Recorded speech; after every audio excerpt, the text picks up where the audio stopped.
I know it's tough. I mean, I think there's a tendency to feel if you're stuck in your home. I talked about this in my presentation last night on called it quarantunity, right? What's the opportunity in this quarantine? But there's a feeling if I'm working in my home office and I got to get up and move, especially when you can't go places, I'm going to walk to the kitchen. And food does give you dopamine. I want to empathize with everybody because I've done it. I'm eating a lot more. There's all of a sudden that filter on, yeah, desserts every day now, right? Like all of a sudden that was not there for a long time. Mhm. So the little bit of, feeling you need that 3 o'clock sugar is all of a sudden back. So, But um, that's adrenal, so that's a very common, right? So that's a blood sugar handling issue, but it's also highly connected to adrenals. But like you were talking before about autoimmune and thyroid, those people who are this is showing up for, like I would highly suggest, and I see this in my clients all the time, and I'm like, this isn't an emotional thing. Your emotions are secondary to how your body's handling X, Y, and Z, and mood shifts and mood changes, or your inability to handle stress is a blood sugar regulation scenario.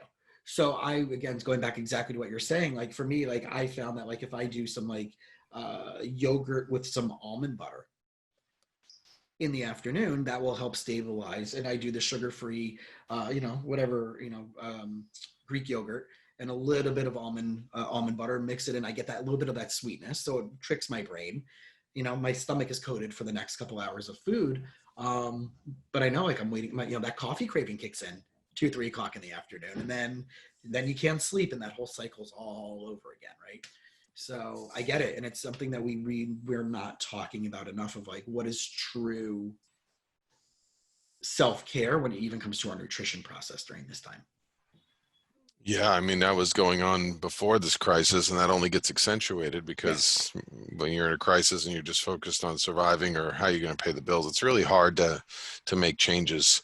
Um, but from the book Atomic Habits, which I read, right, we know like the 1% changes, the really small changes, is where I've been trying to push myself because we're in it right there with you, and I think that's a unique landscape as therapists and practitioners, that a lot of times clients are talking about things and we have to kind of hold back going, wow, uh, I feel the same thing. I mean, it's one thing to go through, grief. I lost my father last summer, and say, well, I went through this, but they haven't, right? So I know I can go and take care of that, with my own Mm-hmm. consultation or grief work. But it's another when you're in the same shoes as your client. Yeah. Uh, Exactly. And I think what you just said is such a powerful thing. And if it's okay for me to talk about what you just said for a moment, sure, sure. right? I experienced grief, right? You said you experienced grief with the unfortunate loss of your dad last summer.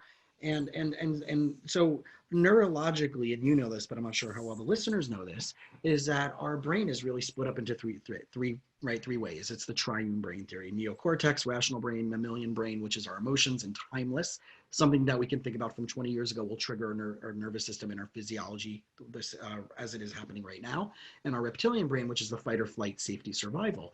So the work that I do as a therapist and as a neuro-emotional technique practitioner, I don't look just as like neck up emotions.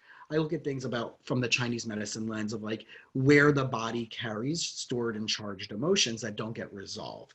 And in the 5 element meridian theory, each pathway corresponds to specific sets of body organs, and each of those body organs are specifically connected to a bunch of emotions. So for me, when I'm hearing someone who said, I have grief, I immediately, connect that back to the lungs and the large intestine.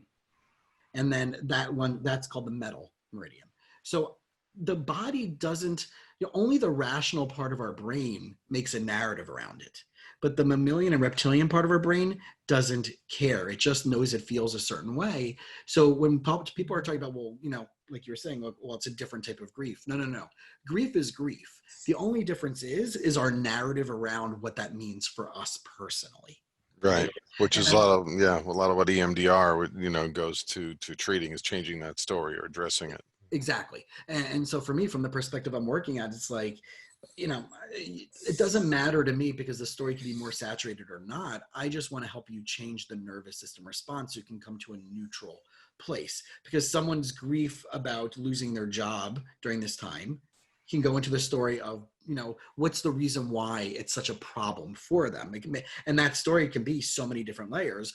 No, and it could be the exact same story the same story behind you losing your father, and why that's, besides obviously it's a loss of a human life and the person who's been one of the closest people in your life, but what specifically the worst part about that for you could have the exact same or different meaning than someone else going through a grief situation and having the same or different narrative, or what the worst part about that for them is, right? So it's interesting when people, and I had a conversation about this with somebody before, they're like, well, I wouldn't go to someone who's a couples counselor who isn't married. Or I'm like, okay, but like I have clients who are HIV positive and I don't have HIV, and or I have clients who have all these functional medicine based symptomology, that, they have lupus, or they have obsessive compulsive disorder, or they have OCD. And through the integrative nutrition protocols, we've helped them get better. I don't need to have that problem in order to help you. I need to see outside of the lens, outside of the picture frame that you're stuck in. So I want to Right. give that perspective that I know very much you agree with to In people. fact, somebody who may have had the exact or a similar story to you may be just stuck Yep. in that Bias. perspective, right? Right. In that bias, exactly. And I've had MMA fighters on. I have some shows coming out with Kevin Casey, who former. He's married to Muhammad Ali's daughter, former Gracie student, and he was discussing now as a sensei, as he teaches people, that if he's busy only in his ego of only seeing, who's doing well or who's doing it right, if he's not attuned to every single student and what they need, uh, and maybe a doctor, right? He's not going to use his hands and punch hard. There's a reason, a very good reason. If you're not connected to that person, you're just busy with your ego as the master, because that was what you had to do to train and get better. You cannot effectively reach another human being.